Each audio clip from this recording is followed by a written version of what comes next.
penseurs.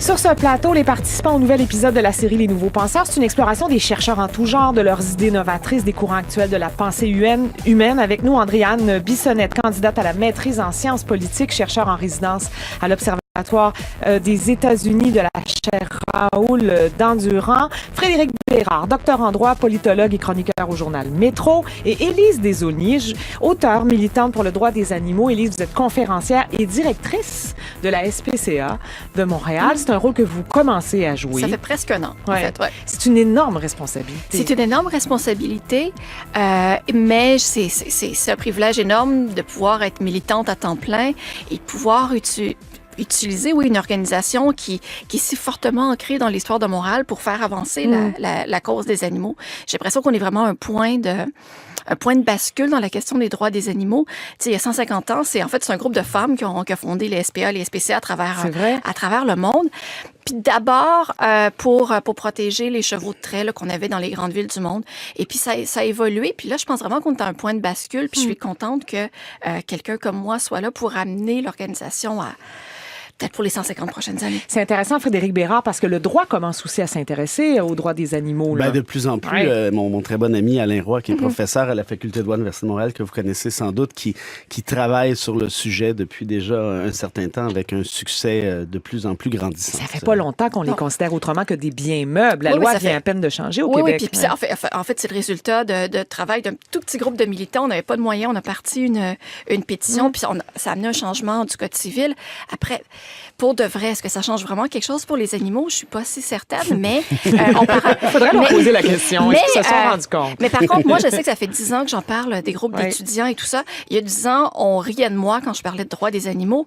Aujourd'hui, les jeunes trouvent que je vais pas assez loin et que je suis pas assez radicale dans mes propos. Il se passe quand même vraiment quelque chose. Alors, parlons avec vous de cette chercheure que je ne connaissais pas, qui est très intrigante. Elle s'appelle Carol J. Adams. Elle est née en 1951. Elle est féministe. C'est une militante pour les droits des animaux comme vous. Et elle a écrit un livre très célèbre où elle fait un lien entre la consommation, la production de la viande animale et la misogynie. Oui. En fait, quand on parle de l'histoire des droits des animaux, on va parler d'hommes.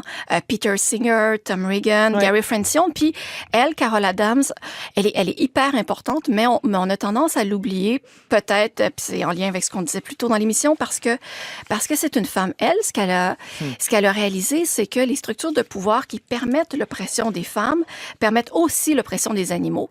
Dans son livre, la politique sexuelle de la viande, elle utilise plein d'exemples de la culture populaire, des exemples de la littérature. Elle parle de Mary Shelley, elle parle de Margaret Atwood, mais elle parle aussi de publicité.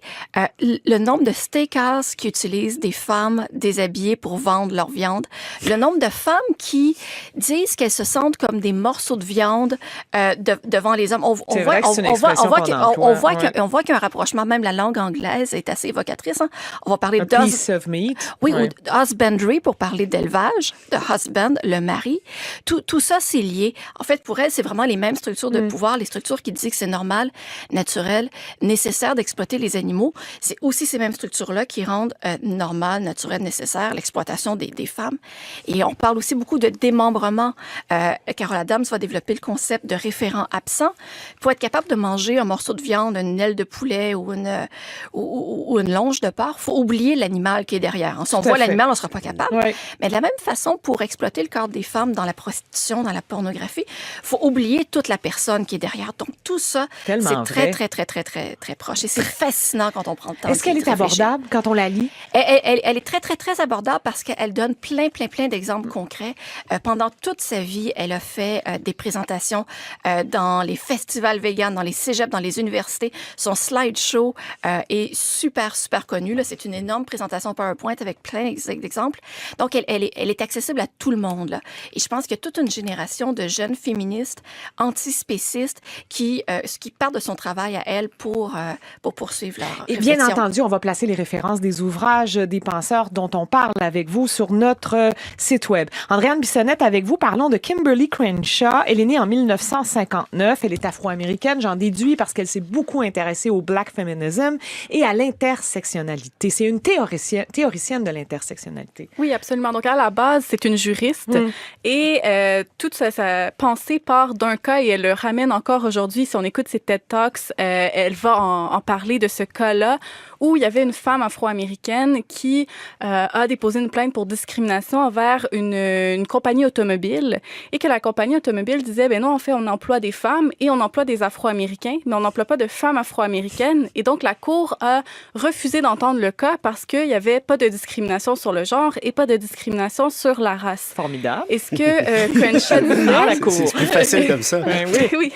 Et donc, ce que Crenshaw a vu de ce cas-là, c'est qu'il n'y avait pas de prise en compte de cette intersection-là entre deux identités d'une même personne sur lesquelles la personne est victime d'une oppression. Et de là, donc, de ce cas-là et de le Combahee River Collective qui avait déjà abordé les idées de l'intersectionnalité, Crenshaw, en 89, a théorisé le concept d'intersectionnalité qui, aujourd'hui, a été repris par d'autres penseurs et a évolué parce qu'à la base, en fait, Crenshaw l'a théorisé sur la base de la race et du genre, mais il y a eu l'inclusion de la classe, de l'orientation sexuelle, de la religion, du statut migratoire également, donc à travers les années, et de voir comment tous ces systèmes d'oppression-là, en fait, influencent la façon dont une personne vit les discriminations. Prenons un exemple concret, parce que c'est très théorique, l'intersectionnalité, puis les gens n'arrivent pas toujours à bien comprendre comment c'est une grille d'analyse qui nous permet de réfléchir autrement au sort des femmes, Andréane. Oui, donc en fait, il y a un des textes de Crenshaw qui est particulièrement intéressant à ce niveau-là. En 91, donc, elle est revenue sur ce concept-là, et elle a dit, je vais prendre le cas du viol et de la violence conjugale pour qu'on regarde comment, en fait, les femmes les femmes de couleur, en fait, sont abandonnées à la fois par le mouvement féministe et par le mouvement antiraciste. Parce que si on prend le cas du viol, le mouvement antiraciste disait, on ne veut pas sortir les statistiques des agressions envers les femmes latino-américaines, afro-américaines, et même chose pour la violence conjugale aussi, parce qu'on viendrait renforcer le stéréotype que les hommes de couleur sont violents. Et le mouvement féministe a dit, nous, en fait, on veut démontrer que la violence conjugale, c'est aussi quelque chose qui affecte les femmes blanches. Et donc, les slogans, c'était « La violence conjugale affecte toutes les femmes de façon égale ». Mais lorsqu'on regarde les chiffres, les femmes des communautés ethnoculturelles sont plus affectées par la violence conjugale. Et donc, on a une invisibilisation de ces cas-là. Et c'est là où l'intersectionnalité devient intéressante, non pas juste dans un point de vue théorique, mais aussi militant, parce que c'est un concept qui, à la base, était dans un mouvement de militance pour les droits humains et les droits des femmes, et qui est aujourd'hui à la fois dans les cadres universitaires, mais aussi, encore une fois, dans les mouvements donc militants pour qu'on ait une analyse intersectionnelle et qu'on prenne en considération ces différentes oppressions. Oui, on est aussi dans la recherche de pointe en matière de féminisme. Là. C'est l'envers aussi de l'essai Lean In, là, qui célèbre cette année son 5e anniversaire. Là, l'essai de Sheryl Sandberg qui dit aux femmes, qui est une grande femme d'affaires, qui dit aux femmes, d'ailleurs c'est intéressant Camille Mongeau parce qu'il y a un peu de ça dans le documentaire Les Patronnes, il faut que les femmes prennent leur place. Puis on a beaucoup reproché à ce genre de féminisme-là qui a pointé, relativement récemment, de ne s'adresser qu'aux femmes blanches, de classe assez aisée, parce que c'est plus facile de prendre sa place quand on est éduqué puis qu'on vient d'une famille aisée que quand on vient d'une classe sociale défavorisée. Là. C'est là que c'est intéressant, l'intersectionnalité. Exactement, et de voir comment une femme afro-américaine n'aura pas les mêmes réalités qu'une femme blanche et n'aura pas nécessairement les mêmes éléments sur lesquels elle va être discriminée ou va être victime d'une oppression. Et donc, de vraiment avoir des lois, mais avoir aussi des programmes qui prennent en considération ces différences-là pour ne pas que... et Crenshaw donnait l'exemple d'un refuge pour femmes victimes de violences qui a refusé une femme hispano-américaine parce qu'elle ne parlait pas assez bien anglais. Et donc, ce sont ces dynamiques-là où, quand on a une analyse intersectionnelle, on voit les problématiques au sein même des structures d'aide pour les femmes. Alors, passons à vous, Frédéric Bérard, et à Ronald Dworkin. Il est né en 1931. Il est mort en 2013. C'est un Américain. Oui, c'est un nouveau penseur mort. Oui, mais en fait... Ce n'est pas un nouveau penseur, mais il y a un volet de sa pensée qui n'a pas été tant discuté au Québec et j'ai trouvé qu'il y avait une application concrète. Moi, je le connais pas du tout. À la réalité québécoise. Et j'ai pensé à Dworkin quand on a eu le débat la semaine dernière, ou il y a 2 semaines, sur la question de la parité avec Louis-Jean Cormier et ainsi de suite. Dworkin discute... Philosophe du droit. Oui, exactement. Oui. C'est un philosophe du droit. Puis il y a plusieurs choses que Dworkin dit qui rejoint un peu ce que vous venez de dire. D'ailleurs, Dworkin, c'est un penseur de gauche. Il est détesté par la droite. Si vous voulez vraiment faire fâcher quelqu'un qui est à droite, juridiquement et autres, mentionnez le nom de Dworkin et vous allez voir, il va sauter les câbles, ça sera pas très long, parce que Dworkin a créé et défendu le concept d'égalitarisme des chances. Et ça devient intéressant parce qu'il nous dit, Ben, les individus doivent assumer les conséquences de leurs choix. Évidemment, ça va de soi. Mais il en demeure pas moins que l'État se doit de redistribuer les profits de manière équitable, évidemment, compenser les inégalités liées à la chance pure. Par exemple, être né dans une famille plus favorisée, avoir bénéficié d'une éducation académique plus intéressante. Dworkin nous dit qu'aucun gouvernement n'est légitime s'il ne traite pas tous ses citoyens en égaux, en manifestant à leur égard un égal respect et une égale attention. Et ça, ce que ça implique, et c'est là que les gens de droite se fâchent, c'est qu'il faut traiter les citoyens comme des égaux. Traiter les citoyens comme des égaux ne veut pas dire leur offrir un traitement égal. Donc, en d'autres termes, dans certaines situations plus difficiles où il y a pas nécessairement de minorité, mais disons un groupe qui souffre peut-être d'une certaine structure déjà en place, ben, l'État devra leur accorder une chance peut-être supplémentaire, prendre des mesures à tout le moins distinctes et souvent leur accorder un traitement préférentiel. C'est un peu la racine, si on veut, des politiques de discrimination positive, par exemple. C'est intéressant dans le milieu du droit qu'un penseur comme ça réfléchisse à une certaine forme d'équité, parce que le droit lui-même, Frédéric Bérard, Rachel Chagnon en parlait sur ce plateau il y a quelques jours, on a parlé d'un essai fascinant. J'étais avec elle il y a 5 minutes, je la salue. Bon, on l'aime. Elle enseigne au département de sciences juridiques de l'UQAM et elle disait que le droit favorise les gens riches, parce que les gens riches, bien sûr, peuvent se payer des avocats et ils ont tout intérêt à allonger les causes. Dans les cas d'agression sexuelle, par exemple. Et elle reprochait aux avocats d'accepter de pratiquer le droit de cette façon-là. Parce que lui, il a réfléchi à l'éthique et à la morale dans le droit tout aussi, Dworkin. Non, mais absolument. Puis, ce qui est intéressant chez Dworkin, c'est qu'il y a eu un écho ici au Canada par la Cour suprême canadienne où il y a un concept qui s'appelle l'égalité réelle, qui s'oppose au concept d'égalité formelle. Quand vous regardez, par exemple, la Charte canadienne, l'article 15, on parle du droit à l'égalité. Mais de quel type de droit à l'égalité on parle? Est-ce que c'est une égalité formelle, c'est-à-dire une égalité en droit, auquel cas tout le monde est égal? Ou on va jusqu'à créer l'égalité réelle. En d'autres termes, c'est pas parce que vous avez les mêmes droits que l'égalité est nécessairement obtenue. Donc, il faut prendre des mesures supplémentaires. Et ça passe, selon Dworkin, par une conscientisation de l'État qui va agir avec certaines politiques précises à ce niveau-là. Et à changer le travail des avocats. Ben, évidemment. Et la Cour suprême, la bonne nouvelle, c'est qu'elle a adopté justement cette posture-là. Par exemple, lorsqu'on parle de la minorité francophone au Québec, elle leur a accordé un traitement différent de la minorité anglo-québécoise qui souvent a été plus privilégiée, davantage privilégiée à travers l'histoire. Donc, tout ça pour dire quoi? Pour dire que cette nouvelle conception, en fait, qui est quand même relativement récente, s'applique, à mon sens, très clairement au débat qu'on a eu ici au Québec sur les questions de parité, je pense. Entre autres choses, évidemment. Bien sûr. Avec vous, Élise Desaulniers, parlons maintenant de Richard Thaler. Il est né en 1945, toujours vivant. Il a obtenu le prix Nobel d'économie en 2017. Il s'intéresse à la psychologie de l'économie. Qu'est-ce que ça veut dire? Ben lui, il a commencé à s'intéresser à ces questions-là. Donc lui, il s'intéresse à l'économie comportementale. Dès le début de sa carrière d'enseignement, il cherchait, comme à peu près tous les profs, d'avoir une moyenne générale d'autour de 70% dans sa classe. Puis il voyait que ses étudiants étaient un peu enragés. Tous ses étudiants voulaient avoir des bonnes notes.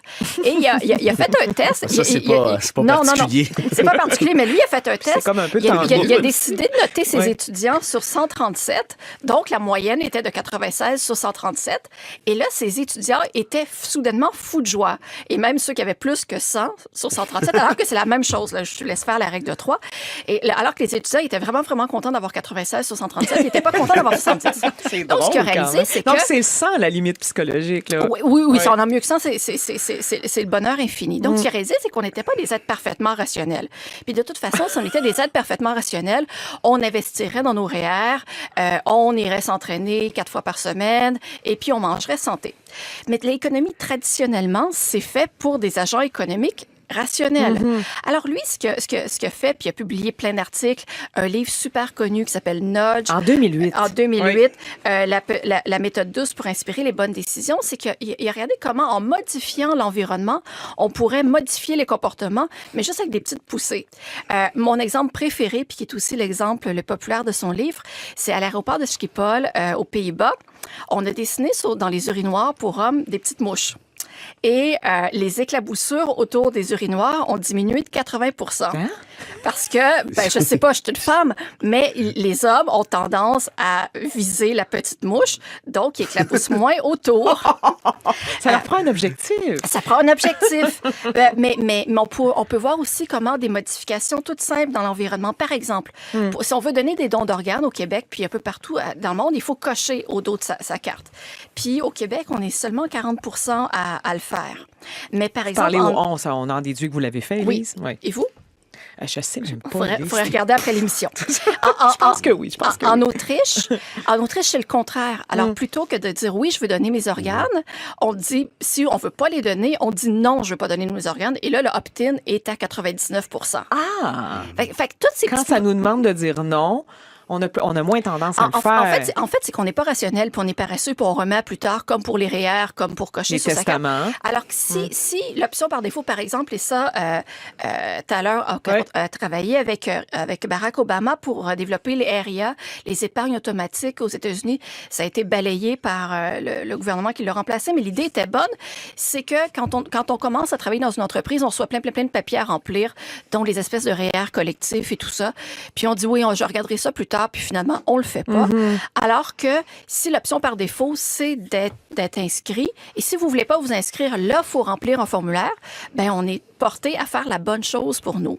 Puis pour moi, ces idées-là sont vraiment super intéressantes pour quelqu'un qui essaie de changer le monde.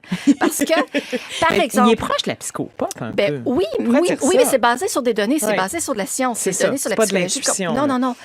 Par exemple, dans les cafétérias, je n'ai jamais osé aller à la cafétéria de Radio-Canada, mais si près de la caisse, c'est des pommes plutôt que des chips qui sont offerts, bien évidemment, vous allez acheter plus de pommes que de chips. On pourrait même pousser l'idée plus loin. Puis c'est une idée que j'avançais à la fin de mon premier livre, Je mange avec ma tête. Si au restaurant, c'est toujours possible d'avoir un plat végétarien ou vegan, mais il faut le demander. Puis c'est souvent un peu compliqué. Si le plat par défaut était végé plutôt qu'être viandeux, puis si vous voulez vraiment de la viande, vous pouvez le demander. On a fait le test et à peu près 80% des gens vont rester avec l'option par défaut, donc vont manger vegan. C'est ça qui est ouvert, qui est à faire. C'est très intéressant. Évidemment, on va placer les références de cet ouvrage en Nudge, paru en 2008. Andréane Bissonnette, parlons de Anna Ochoa O'Leary. Elle est docteure en anthropologie culturelle. Elle s'intéresse surtout aux trajets migratoires des Mexicains, notamment aux États-Unis. Oui. Ça, c'est un territoire de recherche extrêmement contemporain et important. Exactement, surtout à l'époque actuelle. Et ce qui est intéressant, en fait, c'est que Ochoa O'Leary va utiliser l'intersectionnalité, d'où le lien aussi entre les deux penseurs d'aujourd'hui. Et en fait, c'est une auteure prédominante en féminisation de la migration. Donc, l'étude de comment il y a une augmentation de la part des femmes en migration et que non, les femmes ne migrent plus pour aller rejoindre leur conjoint, mais qu'elles sont des agentes de leur propre destinée et qu'elles vont migrer pour elles-mêmes et par elles-mêmes. Elles migrent aussi, selon ses recherches, pour des raisons différentes que celles des hommes. Comment, Andréane, qu'est-ce qui motive les femmes sud-américaines à migrer? Donc, il y a deux grands enjeux migratoires. Il y a la question économique, qui est la même que pour les hommes, mais aussi toute la question sécuritaire, donc l'augmentation des insécurités politiques, sociales en Amérique centrale et en Amérique du Sud va pousser davantage les femmes dans la migration que les hommes. Et également la volonté de soustraire leur enfant à l'emprise des gangs criminels. Et donc, oui, d'aller chercher plus d'argent, mais plus d'argent pour éduquer leur enfant et donc pour éviter cet attrait économique-là que peuvent avoir des groupes criminels et des cartels de drogue aussi en Amérique centrale. Et les femmes ne connaissent pas le même parcours migratoire que les hommes. Exactement. C'est très différent comme expérience. Oui, et c'est ce que Ochoa O'Leary va aller étudier. Donc, la propension des femmes à être victimes d'agressions sexuelles versus les hommes, mais également, elle met en lumière le fait que les femmes ont plus de risques de mourir durant la migration que les hommes, qu'elles sont plus dépendantes aux passeurs, donc les individus qui les aident à traverser la frontière que les hommes. Ils ont moins d'indépendance. Exactement. Physique. Ouais. Et également, elle va étudier beaucoup la question de la maternité transnationale et la séparation versus la réunification familiale. Et elle va dire, en fait, que plutôt que de voir ces deux concepts-là comme étant séparés séparés. Donc, soit on va avoir une réunification ou une séparation familiale, que dans tous les contextes, on a les deux. Donc, soit on va aller rejoindre la famille aux États-Unis et en laisser derrière, ou on va décider de rester derrière et ne pas aller rejoindre. Et donc, on a tout le temps cette tension-là entre séparation et réunification. Plus que les hommes, ça aussi? Qui est plus ressentie chez les femmes parce que le poids de la maternité est sur les femmes, d'autant plus dans la culture latino-américaine où la question là, du soin des enfants et le soin émotionnel des enfants est sur les femmes. Et donc, elles vont plus le ressentir et certaines vont décider de, une fois déportées, ne pas traverser parce qu'elles vont dire je vais retourner auprès de mes enfants. Et c'est les femmes aussi qui ont tout le calcul de est-ce que je migre avec mes enfants, si oui, avec tous, ou j'en laisse derrière ou pas. Et donc, elle va vraiment étudier tous les enjeux de genre associés à la migration. À la migration. Elisabeth Vallet, votre collègue, a dit sur ce plateau déjà que les femmes qui empruntent le parcours migratoire vont prendre la pilule, par exemple, parce qu'elles savent très bien qu'elles vont être agressées sexuellement. C'est terrible. Wow. Oui, donc les derniers chiffres de 2014 mettaient à 80% le nombre de femmes victimes d'agressions sexuelles. Par contre, on pense plus aujourd'hui autour de 90%. 90% des femmes qui prennent la voie migratoire vont être agressées sexuellement. Victimes d'agressions sexuelles, que ce soit par les passeurs, que ce soit par des gangs criminels, par d'autres migrants, mais aussi par les autorités américaines et mexicaines. Et donc, ces femmes-là, en fait, et même les organismes qui travaillent avec elles vont les encourager à prendre une méthode de contraception qui n'est pas nécessairement la pilule, c'est plutôt le vaccin. L'implant? Non, pas un implant, c'est vraiment un vaccin, en fait, contraceptif, qui dure 1 mois. Exactement. Et donc, pendant ce mois-là, elles ont plus de chances d'arriver à la frontière parce que dans les villes frontalières, on voit qu'il y a des pénuries de contraceptifs également. Donc, pour les femmes, c'est une situation qui est particulièrement difficile et horrible aussi de se dire qu'on doit prendre un contraceptif pour éviter de tomber enceinte suite à une agression sexuelle. Avec vous, Frédéric Bérard, parlons d'Umberto Eco qui est mort en 2016. J'ai encore triché, Marie-Lise. C'est correct. Alors, c'est un sémiologue, un romancier. Il s'intéressait beaucoup à l'esthétique médiévale et au fascisme. D'ailleurs, son essai sur les 14 clés du fascisme, depuis la montée de l'extrême droite en Europe et même, on pourrait dire, aux États-Unis, connaît beaucoup de popularité. En quoi sa pensée est actuelle par rapport à la situation québécoise? Vous voulez en tracer un portrait québécois? En fait, c'est pour ça que j'ai triché encore ici. Toujours une bonne raison pour tricher. En fait, je me justifie. En fait, il y a deux choses. La première, si vous permettez, une petite question rapidement. Je crois qu'une des raisons pour lesquelles le fascisme, au sens fort du terme ou au sens faible du terme, augmente, c'est que les intellectuels tendent à abandonner la démocratie. On le voit aux États-Unis. On considère que certains médias trop populaires sont pas dignes de foi, on n'a pas à perdre notre temps là, et ainsi de suite sur les médias sociaux et autres. Eco, pour sa part, lui, se faisait un devoir d'écrire des petites chroniques dans des quotidiens populaires, dans des hebdomadaires, pour s'assurer de communiquer sa science et réflexion. De sortir de sa tour de chercheur universitaire. Et il voulait, avec la population en question, débusquer, je le cite, débusquer le sens là où on serait porté à ne voir que des faits. Donc, aller chercher une certaine perspective. Et ça, pour moi, si on veut éviter les dérapages auxquels on assiste depuis un certain temps, je pense que les intellectuels doivent s'investir davantage. Alors maintenant, le texte de Eco que j'ai lu assez récemment, par ailleurs, je dois bien dire, qui s'appelle « Reconnaître le fascisme », m'a complètement soufflé. Évidemment, Eco est un Italien, a vécu le régime de Mussolini, sait très bien de quoi on parle, et a créé un petit concept qui s'appelle l'urfascisme, qui lui est le fascisme primitif éternel. Donc, les sociétés l'ont tout en dedans d'elles de manière intrinsèque, en un sens ou un autre, et il a développé donc certains archétypes au nombre de 14, où on dit, voici, ça, c'est un archétype de l'urfascisme. Et j'en ai sélectionné quelques-uns et je vais laisser l'auditeur faire sa propre tête là-dessus. Mais est-ce qu'il n'y a pas certaines lignes qui s'accordent ici assez bien? Par exemple, le refus du modernisme. Hein? On a besoin d'un conservatisme à tout crin. Nous disent certains, on refuse la modernité. On refuse ce qu'on appelle la sécheresse existentielle, hein, parce qu'on a toujours des grandes formules, comme si l'identité québécoise fichait le camp, comme si elle n'existait plus. Puis là, on parle du Québec, évidemment, on peut parler d'autres sociétés aussi. Le deuxième archétype, il est autant intéressant parce qu'il se rejoint, en quelque sorte, il rejoint le premier, le mépris des intellectuels. Et l'expression « les bien-pensants » que vous aimez beaucoup, Marie-Louise. Ah oui. Hein, on l'entend souvent. C'est une émission d'islamo... La clip du plateau, oui, les islamo-gauchistes. Les oui, islamo-gauchistes, Marie-Louise. C'est Bref, et tout ce qu'on appelle la bien-pensance. On m'a jamais trop expliqué c'était quoi, être un bien-pensant. Apparemment qu'on en est ici, parfois, à Radio-Canada, allez savoir. Et ça, ce sont des termes là, que je tire directement du petit bouquin de Eco, j'invente rien. Le refus de la critique de la nation, qui est qualifié de trahison. Est-ce que... C'est ça. Est-ce qu'on n'est pas là-dedans un peu au Québec, c'est ce que vous voulez dire? Au Québec et ailleurs, Ouais. évidemment. Hein. Puis là, comprenez-moi bien, je ne vise pas que le Québec, je vise l'ensemble de l'Occident, ou à peu près, où on a un peu... on a semé certaines graines à ce niveau-là. Un autre archétype qui, lui, bon, je pense que personne va pouvoir s'obstiner, c'est le populisme, de manière générale. Eco définit le populisme. Il dit, ben, le populisme, c'est je dirais, le prisme à travers le peuple, le prisme pour lequel le peuple est conçu comme étant une entité monolithique qui exprime la volonté commune. Hein. On entend ça souvent. Oui. Les Québécois pensent que. Les Québécois ne pensent pas que. Surtout dans la bouche des politiciens, là, qui savent donc comment on pense. Et là, ou ce qu'on veut. Aussi, vous me laisserez le petit loisir, Marie-Louise, de faire un lien avec le test des valeurs de François Legault. Qu'est-ce que le test des valeurs? Qu'est-ce que les valeurs? Personne n'était capable de nous dire c'est quoi, mais ce qu'on sait, c'est que les Québécois se rejoignent sur tout. Ben moi, je suis désolé, mais je n'ai pas les mêmes valeurs que François Legault à plusieurs niveaux. Et je ne souhaite pas... parle du test des valeurs dans cette heure-là. Et ben voilà. Et puis je termine avec le dernier archétype d'Eco, qui est la peur de l'autre. Créer justement certains ennemis et entretenir une certaine xénophobie. Donc voilà. Il faut lire les 14 clés du fascisme d'Umberto Eco. Bien sûr, on va placer les références de cet ouvrage, mais aussi de l'ensemble des ouvrages qui concernent ces nouveaux penseurs. Frédéric Bérard, Élise Desaulniers et Andréane Bissonnette. Merci beaucoup. Camille Mongeau, les patrons